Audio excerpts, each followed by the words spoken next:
I'm asking you to do that today, to stop and step back and pay attention to what you're thinking. Every moment, you and I are making choices that either support us or they negate our well-being. How you feel is your point of attraction. What you get in your life, how you experience your life is always a match to your vibration. So if you're not happy, check in and see how you're vibrating. Were those kids happy? How they were vibrating happiness. It was catchy. Now I know there were some of us saying, "Don't pull that drawer out. Be careful. Don't hurt yourself." But they were vibrating with energy and happiness. And that's what you and I can do. Can you see us up there vibrating with energy?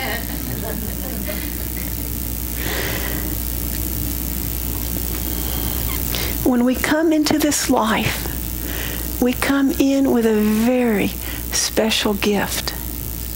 And that gift is the gift of free will, the gift of choice.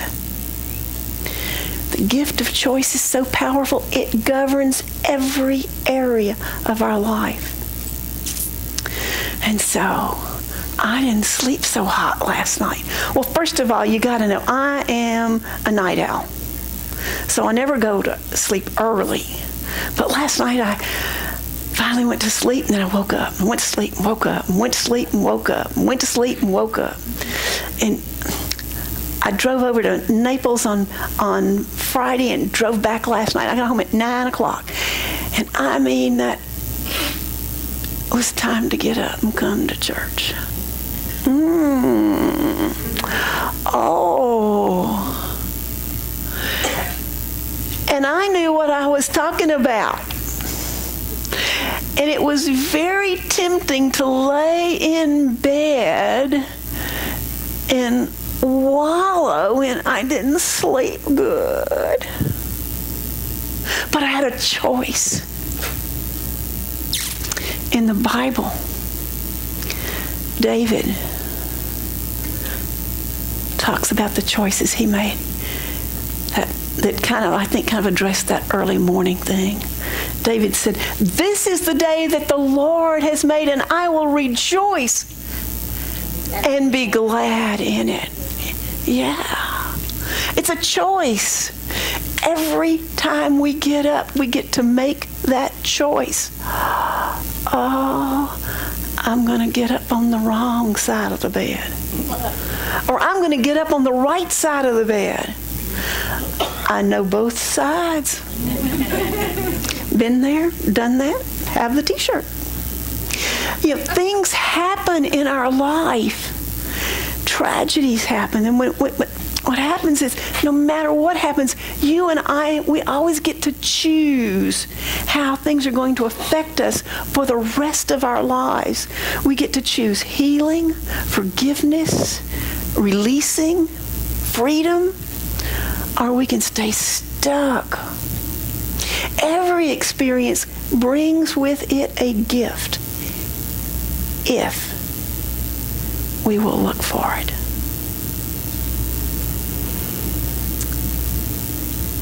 I'm not saying that we're not supposed to experience sadness and grief.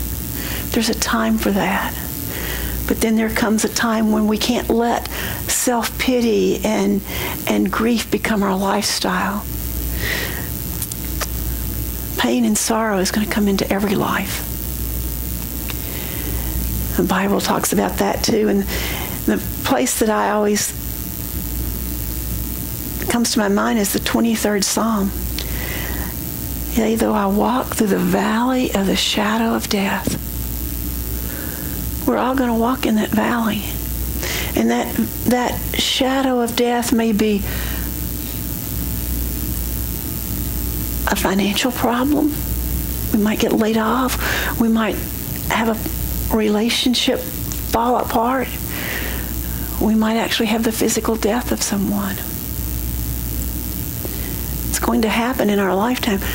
But there's something key about that verse. Yea, though I walk through the valley. I don't pitch a tent. I don't build a condominium. I keep going through. I keep putting one foot in front of the other. I get to make that choice. So as we begin this year, I said that I wanted to focus on living abundantly, about having vibrant health and abundant prosperity and creative self-expression and joy and love.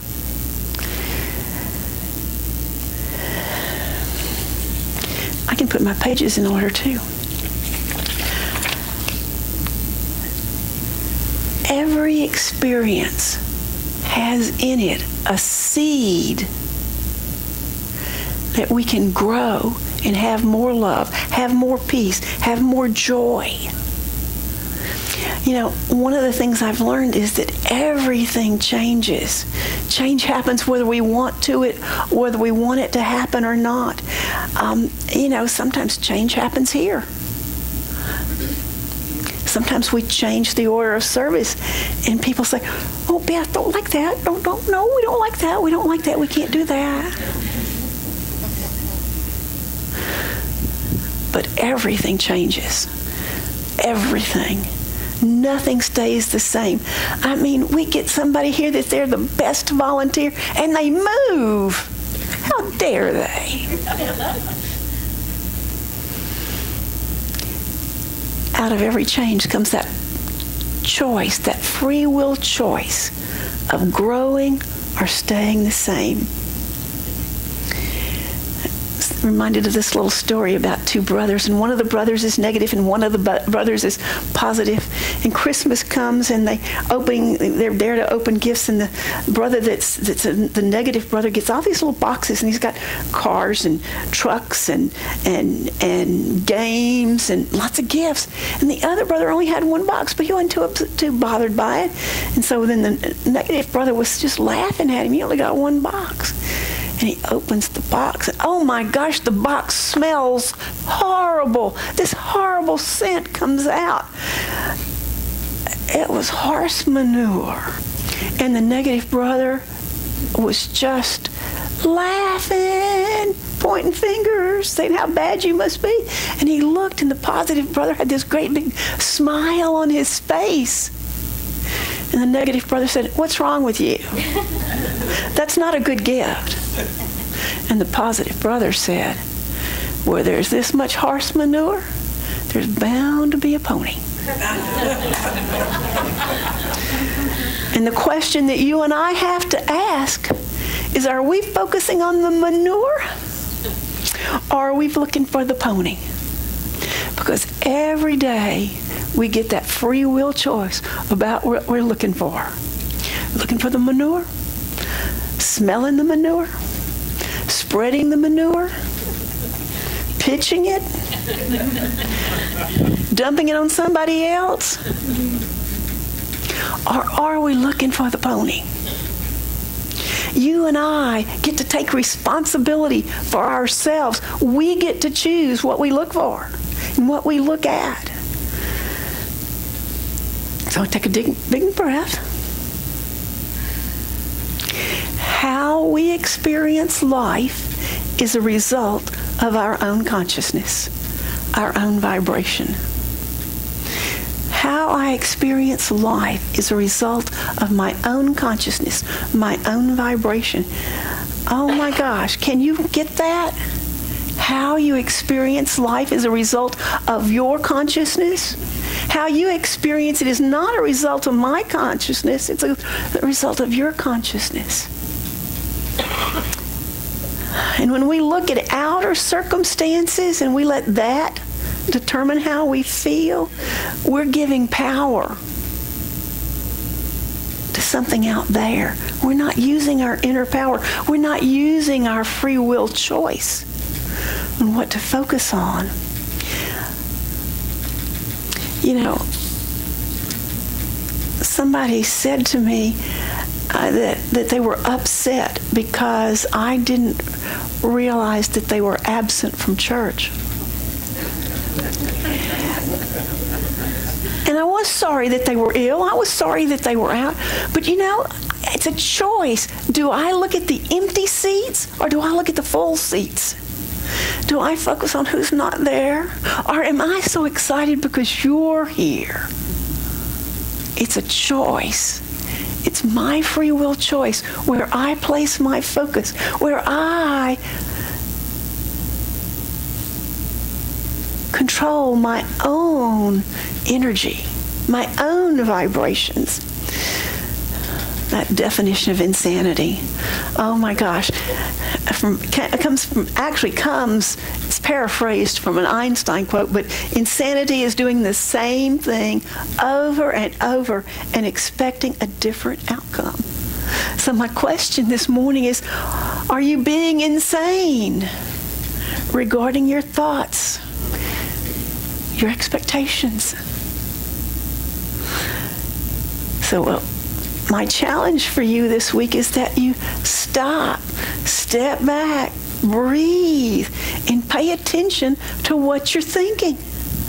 We need a little chime on our phone that says, Beth, what are you thinking right now? And we need to write down, oh, I'm thinking about all the bills. Beth, what are you thinking right now? I'm thinking about the doggy hair on the floor. Beth, what are you thinking about right now? I'm thinking about the beautiful day. I'm thinking about the beautiful people. We get a choice. You hear about the flu, and what do you start thinking about? Getting the flu? Or do you start thinking about, I am vibrantly healthy? And you listen to the evening news.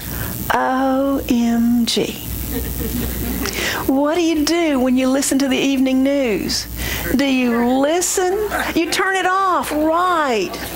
You don't put your energy and focus there. Way back when we did appreciative inquiry. Does anybody remember that? Appreciative inquiry is a business practice where studies have found that in factories where they were trying to reduce waste products that were not able to be sold, that when they in the factory might be making widgets, and they were trying to reduce the number of widgets that were not made perfectly. If they focus on the waste, guess what happens? They have more waste. But if they focus on the good widgets and how we make good widgets, the good widgets go up, and consequently the waste goes down. And we get to apply that in our life, where we focus our mental and emotional energy, how we use our free will, how we use our choice. It's so important. We get to choose whether we're looking at what is working well or what is not working at all. Writing back from Maryland, I listened to Joel Osteen, and he told a story about a tsunami victim that had gotten blown out to sea, and he had grabbed a piece of wood. Now the piece of wood was helping him float, but it would not sustain it. It would not keep him up. He had to keep treading water. That's the word I'm looking for. And he got tired. He got so tired. Hours went by and he got tired. And he had that thought, I may only have a breath or two left. Because he was giving up. And he thought about his family. He remembered that he had his wallet, and he pulled his wallet out, and he looked at the picture of his wife and his children, and he tread some more. And he looked at the picture, and he focused on the picture, and he tread some more. 2.5 days later, he was rescued. He made a choice of where he focused his attention. He could focus his attention as, I'm drowning. And what would have happened? He would have drowned. But he focused his attention on his wife and his family, and it gave him energy that he did not know he had. It gave him ability that he would have never thought he had. If you ask me if I could tread water for 2 days and a half days, I'd say, no, I can't tread water for 2.5 minutes. So you and I are responsible for our energy and what we attract. That's our gift. That we get to make the choice. Does anybody remember what we talked about last week? Gratitude. And what did we say about gratitude? It energizes our lives. It's a magnet. We said that gratitude is cause, not effect. That when we think thankful thoughts, we magnetize what we want into our lives. And relationships is one of the number one places where you can put this in practice. And when we're in an unhappy relationship, what do? We start building a case against that person. We see only the things that they do wrong. I think that's why there's so many divorces and broken relationships. And what I'm suggesting is that if you find yourself in that situation, is that you spend 1 week very purposefully thinking about the times that you remember when things were good. Spend that week looking for positive aspects, remembering what you appreciate. Your vibration will change, and guess what? Your vibration will attract, and they will respond to your changed energy. I know that this works. There are times when I experience times of sort of depression. There are times when in the 40 years that Gerald and I have been together that either one of us could have said goodbye. There have been times when I've gotten in a funk, even in the last 5 years, where I didn't think I could be married another minute. And can I build a case? He left a dirty dish in the sink.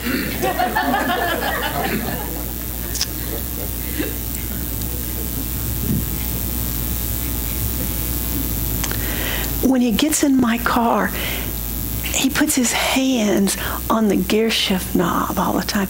And you know, he does this underground utility stuff in my steering wheel, my gear shift knob. They're dirty. I can focus on that. I can build a case. I know how to do it. Now, I'm really lucky because I have a really good friend sitting here, Miss Julie over there, who has seen me through those times.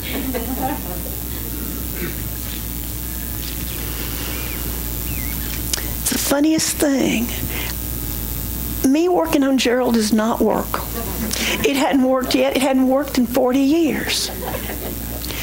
But if I'm unhappy and I work on me, things get better. I remember, he comes in here on Sunday, he comes in about 7:30 or 8 o'clock and starts cooking. He took time off during the week to go to the store to buy what to cook. You know, I have some things that I particularly like, and he makes sure they're in the refrigerator. I can focus on that, or I can focus on the dirty steering wheel. It's my choice. You have the choice. I could talk about this for 2 hours. It is such a hot topic. Your choice. I'm going to close with it. You need to think big, that you can have it all. Whatever you want, whatever you think, whatever vibration you put out, you can have it. Because we live in a friendly universe that always says yes. If we think small, guess what the universe says? If we think big, what does the universe say? We can think small on Trimble Road, or we can think big on US 1. And what does the universe say? Yes. I typed this 3 times, so I thought it was really important. The intelligence of the universe that created our world does not hear the word no.